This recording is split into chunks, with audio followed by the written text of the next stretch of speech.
Welcome to MidLIFE Matters, where we celebrate women's wisdom and wit. I'm Georgian Lussier, your host, and I'm delighted to introduce today's guest, Carol Flament, a retired human resources professional who facilitates a support group for people who are grieving, and she's been doing this for 19 years. Welcome, Carol. Thank you for having me. Tell us how and why you got started with this support group. Initially, our church identified a need for a bereavement ministry, and they announced it to the congregation and asked if anybody was interested in helping. Based on my experience and my education, I thought I might be a good fit for that, and I was looking for some volunteer activity at that time, a way to give back. So I raised my hand along with a couple of other people, and myself, Dennis Galumba, and Sister Mary Bernard Shanley all volunteered for this ministry. We started it up. It took quite a while before we got our whole program together, but it's been 19 years now, and it's been wonderful. Carol, tell us where the support group is held, the times. I know you mentioned some of it's in, spring, some are monthly. The church is St. Thomas the Apostle Church in Oxford. It's right on Oxford Road, 733 Oxford Road. And we hold the monthly sessions, typically the fourth Wednesday of each month. It's on our website. The springtime, it's typically sometime the March-April time frame, but we meet every Wednesday for that, from 6:30 till 8:30 in the evening. And it's held in the church? It's held in the church, the parish center. And what type of training did you receive? Well, I've got a lot of training in facilitation. I was initially with a telephone company as a facilitator of business meetings, and I had attended some pretty good training there, very extensive. So that, in combination with a class that I took several years later at Southern Connecticut State University, it was a class entitled Death, Dying, and Bereavement. That really kind of had me in good shape for this volunteer activity. But after I was selected for this program, they sent me to some training for bereavement facilitation, and Sister Maureen O'Brien taught that. She's the author of the New Day Journal and several other books. And what type of commitment do you look for from the participants? It differs. We have two programs going. One is a 10-week program that follows the New Day Journal, and for that, we ask them to commit for 10 weeks, 10 consecutive weeks, because 1 week builds on the previous week. And it's usually a 2-hour session each week. For the monthly meeting, you can really come as you want. It could be sporadic, or it could be every month, whatever your needs dictate or your schedule allows. And the monthly meeting, is that just ongoing? Is it seasonal or? It's full year. It's every fourth Wednesday. And people can just pop in, maybe they've gone through the sessions or they haven't? Exactly. It doesn't build on the previous meeting, so they can come as they need. And do you find that sometimes people who attend the monthly meeting then get interested in maybe the full 10-week commitment? It's usually the other way around. They usually start with a 10-week program and then move on to the monthly. But it can happen the other way too, because we only give the 10-week program in the spring. So if you've lost somebody else some other time in the year, you really can go to the monthly and then go into a 10-week. Or choose not to go to the 10-week and just continue with the monthly. It's up to you. And the eligibility for this group? Eligibility. Yes. What people do you accept, or what? Anyone. You don't have to be of any particular faith. You can have no faith whatsoever. So it's not something that is religious oriented. It could be anyone from in the area or outside the area. As long as you're willing to travel to us, you're open to it.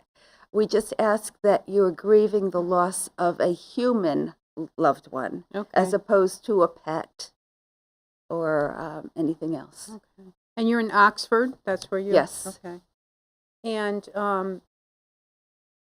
The topic of grieving for you, was there any particular reason that you took that course to begin with and why you were interested in becoming a facilitator? It's actually my across the street neighbor, Okay. Bill Frackless, who taught the course. And for many years, he was encouraging me to take it because he felt that it would be of interest to me. Okay. And I put it off for several years and finally said, okay, I'm going to do it. I did it during the summer, Mm-hmm. and it just was amazing. Amazing. Learned so much. In fact, several years later, I actually taught the course for about 3 years at Southern Connecticut. Okay. And you and I met at Masonic here about Yes. 11 years ago, and I Mhm. remember hearing about you doing it then, which is one of Yes. the reasons it kind of bubbled up to have you on. Now, everyone at some point loses someone, but not everybody chooses to join a support group. Exactly. Do you have any thoughts, insights about what incentivizes someone to join? I think sometimes it's that their friends and family are tired of hearing the same stories about their loved one. They are much more anxious for you to get on with life and be back to, and I say normal, even though you're never going to know that normal again. Mm-hmm. But a lot of people just feel that they can't talk anymore to their friends and family, and they need somebody that will actually understand what they're going through. That prompts them to maybe go through a support group, and all it takes is one time, and you realize that's where you need to be. So do you think our society in general kind of pushes people along and expects them to get over it? I think so. I don't think it's intentional, but you know that in work you get about 3 days, and you're expected to come back and be business as usual. And that's not true. You are still grieving. In terms of your personal life, a lot of times people that haven't been through it, they haven't walked in those shoes yet, they expect holidays to be just the same as they used to be, just every day to be the same as it used to be. And it's never going to be that same way for the person that lost their loved one. So what topics do you offer to help them find hope and a direction in terms of, all right, it's not going to be the same as it was, but it can still be growth opportunities, it can still be good? It's really a journey. Okay. We hit a lot of different topics. Certainly in the 10-week program, it's structured in such a way that you're moving through the different tasks of grieving. But in the monthly one, we just try to pick topics that might be bubbling up in people's minds, something that seems to be talked about a lot: regrets, anger, secondary losses. What would you mean by a secondary loss? Secondary loss is something that was more probably associated with the person's role that they played in your life. It could be that in many cases a widow had their husband driving them everywhere, took care of the car, the maintenance and things like that. And now all of a sudden they have to pump their own gas. Sounds silly, but it's really true. We've seen a lot of people that actually had to relearn how to drive. They could have been the cook. They could have been just the confidant, somebody that they always went to when something good or bad happened. Those are all secondary losses. It's not just the physical loss of the person. I was struck one time about hearing about some things people mention, having someone to come home to at the end of the day and just ask, how was your day? And share your Absolutely. day. Absolutely. So if the loss is something that is part of someone's daily life, that's a huge Oh, yeah. change. And in many cases, they're still waiting for that person to come home. You know, it's just the numbness initially that you're still expecting that person to call you or come home at a certain time. It's an amazing process. And on, let's say, the monthly topics, do you see differences with people who have lost someone suddenly versus a prolonged illness? Oh, absolutely. Suddenly, it seems to be the worst because they haven't had the chance to say their goodbyes. And the caretaking role, where does that fit in all of it? Say someone's been taking care of the person who's now gone. There's probably some mix of relief that they didn't know how much longer they could do it, perhaps, if it was And guilt. enduring, and guilt. Mm-hmm. You know, did I do enough? Mm-hmm. Why didn't I do this? Why didn't I say this at this time? Why didn't we go on that trip he wanted us to go to before? Mm-hmm. You know, a lot of these things. And their role has changed. They might have been a caregiver for a year, 2 years. You know, it could have been that they were involved so much that they just don't know what to do with their time anymore. Mm-hmm. They were so involved. And how do the participants help each other with those issues? Do you have group norms, like how people should behave? Oh, absolutely. Okay, so what are some of the norms? Number one, confidentiality. Okay. Everything that's said in that room has to stay in that room. Mm-hmm. Because we're trying to make it a safe and comfortable environment for people. Number two,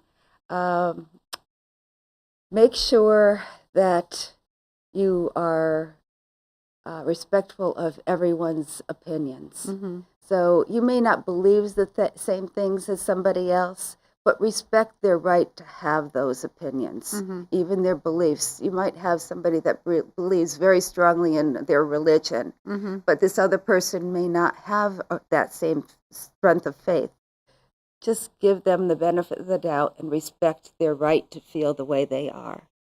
And not to have 2 conversations or 3 conversations going at the same time. Mm-hmm. We don't want any crosstalk because it really takes away from things. It confuses things, and people aren't able to hear the one primary person to talk. But that's the role of the facilitator, to make Mm-hmm. sure that they monitor that. Mm-hmm. And are people usually pretty quick to get on board with that?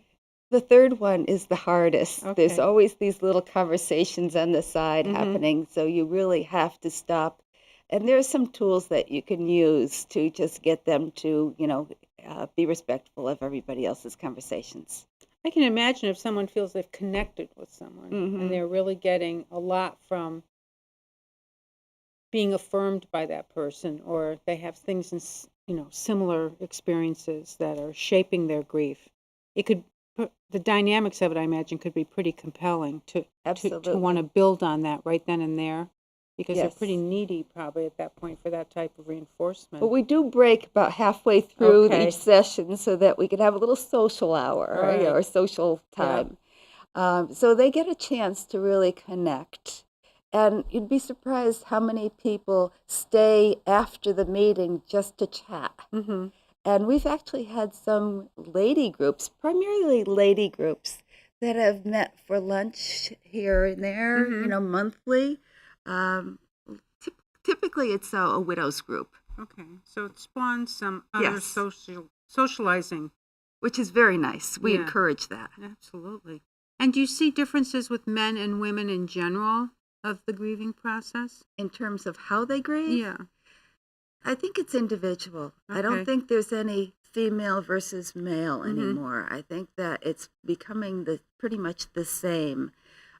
We don't see as many men in the groups, but that's been changing a bit. Okay. So we've seen a lot more men.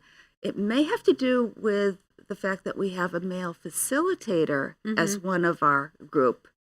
But it also, once they come, they realize that they can speak about things that they may not be comfortable speaking about with their friends, family, whomever. Mm-hmm. And you were part of a group that was recognized by the Connecticut Archbishop, right? Yes. Tell us about that. I got the St. Joseph's Medal of Appreciation. Mm-hmm. I think it was in 2017, and that's typically just an acknowledgement of the work you've put into your volunteer activities. So that's very rewarding. It's very right? nice. It was Okay. very nice to be identified as that. And you mentioned before we started today that you have some activities you do with the group periodically. So you have an Yes. example of... Yes, for Christmas, we try to liven things up during our bereavement support groups. And sometimes it helps the facilitators, too, to energize us. during the holidays, we try to do things that will incorporate their loved ones into their holiday celebrations. And that's sometimes very difficult for people because a lot of times family and friends don't want to talk about the deceased. Right. So this year, we gave them these plastic see-through heart ornaments, and they filled it with little things that were reminders of their loved one. So in this case, they have a couple of hearts. There's a balloon, and there was a story behind it that I won't get into. But there are several things in here that reminded this person of their husband. And what this does also is they hang it on their tree, and their friends and family see it on the tree, which really starts spawning the conversations, which is always very nice. And that way it incorporates the person, the deceased, into that holiday celebration as well. Nice. And we also, one of the sessions, we do a DVD of Tear Soup, and we read this, well, we actually see it in the DVD, and we have copies of the book for the people to bring home with them so that they could share it with their friends and family so that they have a little bit more appreciation. And during that session, we actually make a homemade soup so that the theme is kind of integrated in that. Nice. So you cook, too. I cook a little bit, Okay. not much. My All right. mother has been living with us for 25 years now, Okay. and she still does a lot of the cooking. Nice. It's wonderful. Yeah, absolutely. And you also provide support services for church funerals. And how does that experience influence your role as a facilitator or dovetail with it? I actually help with the funerals, preparing things to help the priest, as well as handout programs. I also am the backup person for meeting with a family. If the paid personnel can't meet with that person, I'll meet with the family and orchestrate the funeral. But what that does is it allows me to meet the person firsthand, the survivor. And they can then put a face to my name, and when we approach them to see whether they'd be interested in a bereavement support group, they at least have some sort of connection. Nice. So it really works out nicely. It also gives me the opportunity to go through the funeral, and sometimes when they're involved in the bereavement support, I might say something about how nice something was about the funeral or the program or something like that, and that makes them feel a whole lot better. Sure. So let's switch topics a little to your career. Oh, wow. I met you when you were in human resources, but you started in IT and you're like a math whiz, right? Well, I wouldn't say a math whiz. Okay. I have a master's in statistics. Most people would call that a math whiz. Okay. And I started in that area with a couple of companies and found out pretty quickly that it wasn't a good fit for me. I loved doing the schoolwork, and when it was applied, it wasn't really my thing. And I found out that I really liked being with people more rather than working with numbers. But that program allowed me to gather some computer skills so that I actually was a computer programmer when I went to the telephone company, which used to be SNET. But I was doing that for a couple of years, and then as SNET would do, we'd like to take different positions within the company and learn different parts of the company. So I ended up as the facilitator of business meetings, both electronic and face-to-face, and got some really great intensive training about that. And then several years after that, I was asked to be the manager of that particular department, taking place of my own boss, which really worked out pretty well. I learned a lot, sometimes the hard way, but learned a lot. And then about that time, we were going through a merger with SBC. And I thought it might be a very good time, since I was already in the HR field and training, that I get a certification in human resources. So I studied for that. And when the merger went through, I was in a good place to take a job as a human resource, more of a generalist position, which happened. That's an excellent example of someone looking ahead, continually learning, gathering the certifications. So you position yourself to take advantage of opportunities that may arise. Yes. Not necessarily knowing for sure it will. It can Right. kind of set things in motion. Absolutely. Mhm. And did you find that women were instrumental in your career? Oh, absolutely. I have a lot of women that I really owe a lot to. Mm-hmm. Number one, my mother. Okay. She has been a supporter of me throughout my life. Mm-hmm. She was the one that watched my boys Mm-hmm. as I worked the long hours and tried to get more education as I went along. Mm-hmm.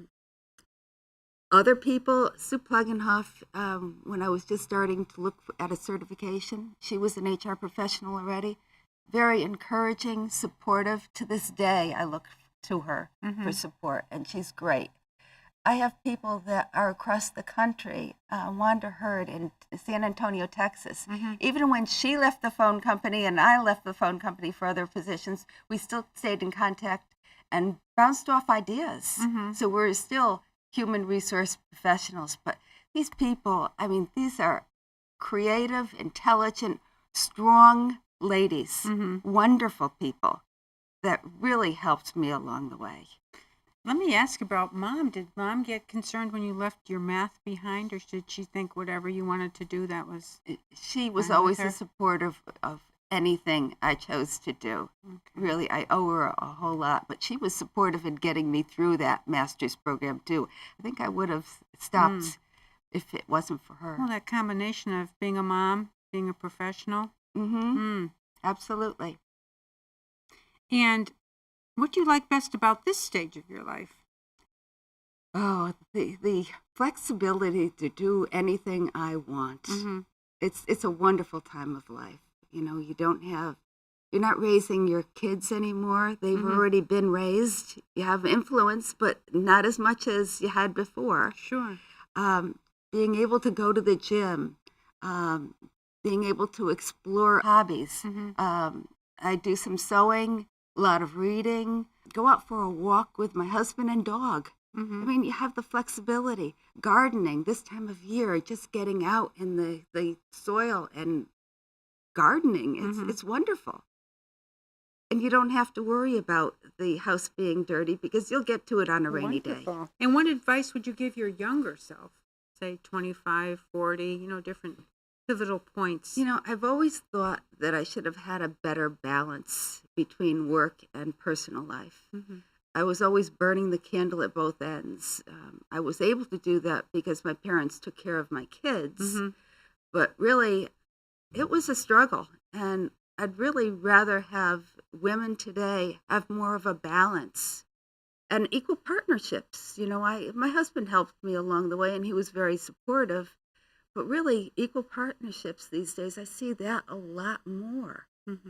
It's great. Yeah, that's a dilemma. Yes. Yeah, women. Classic situation. And do you have a favorite quote or saying? I had to look for one because I didn't have one. Okay. Let me read it. I'm convinced that probably everyone you meet is fighting a battle you know nothing about.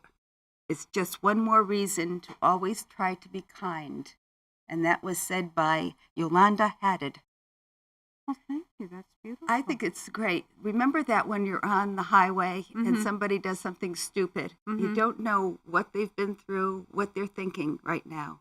Give them a break. Wonderful. Thank you, Carol. This has been great. And please tune in to hear other fascinating women on future segments of MidLIFE Matters. I'm Georgian Lussier, your host, and thank you for joining us. Thank you very much.